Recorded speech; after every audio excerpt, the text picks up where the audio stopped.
সন্তান যতই বড় হোক না কেন, মায়ের সাহায্যের প্রয়োজন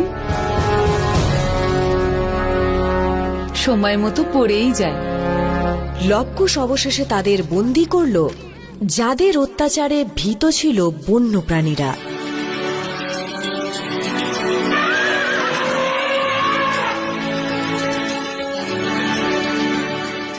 আর তারা তাদের দণ্ড দেওয়ার ব্যবস্থা করল এবং তারা জানতে পারল শ্রী রামচন্দ্রের নাম।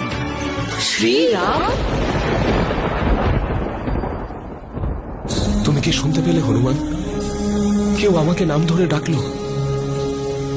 আমি আর কি উত্তর দেব প্রভু? আমি তো সব সময় কানে শ্রীরামেরই ধ্বনি শুনতে পাই প্রভু। আমি জানি হনুমান, কিন্তু জানি না কেন বারবার আমার মন বিচলিত হয়ে উঠছে। আপনার হৃদয়ের কিছু অংশ দূরেই তো রয়েছে প্রভু। এমন সময় বারবার মন বিচলিত হওয়া খুবই স্বাভাবিক। তুমি ঠিক বলেছ হনুমান। হয়তো আমি এটা জানি না যে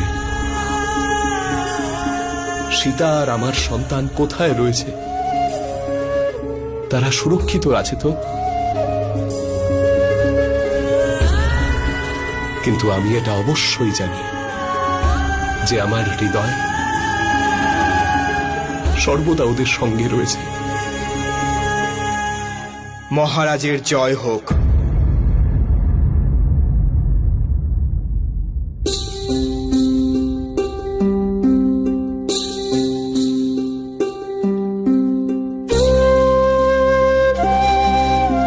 কেবল সীতা আর আমার সন্তানই নয়,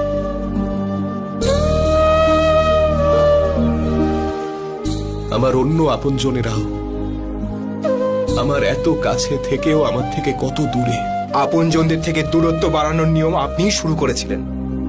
আমি তো শুধুমাত্র সেই নিয়ম পালন করছি মহারাজ।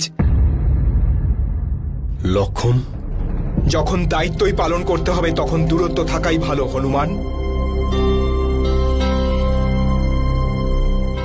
মহারাজ, প্রজারা আপনার ন্যায়ের জন্য অপেক্ষা করছে। অযোধ্যার ইতিহাস সাক্ষী আছে যে আপনজনদের সাথে যতই অন্যায় হোক, কিন্তু প্রজাদের কথা শোনার জন্য মহারাজ কখনো দেরি করেননি।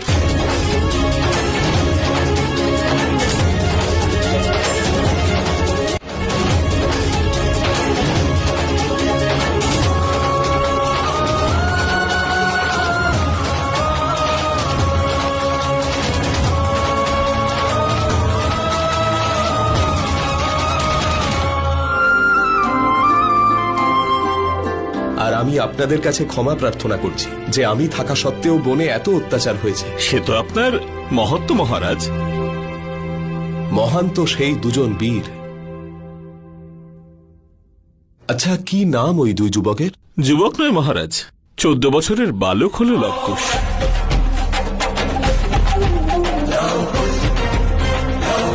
লবকুশ?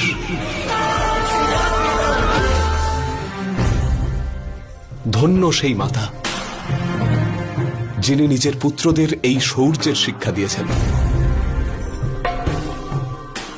আমি এদের বিষয়ে আরো জানতে চাই। লবকুশের প্রশংসা করার জন্য তো আমাদের একটু সুযোগই চাই। আপনি তো আদেশ করেছেন। মুখে সৌম্য ভাব, কপালে তেজ। একজন বালক চঞ্চল তো অন্যজন ধৈর্যের মূর্তি। একজন ক্ষিপ্রতার সাথে নির্ণয় করে তো অন্যজন ভাবনা চিন্তা করে পা ফেলে মহারাজ। একজন বজ্রের মতন কঠোর আর অন্যজন নরম তুলোর মতন।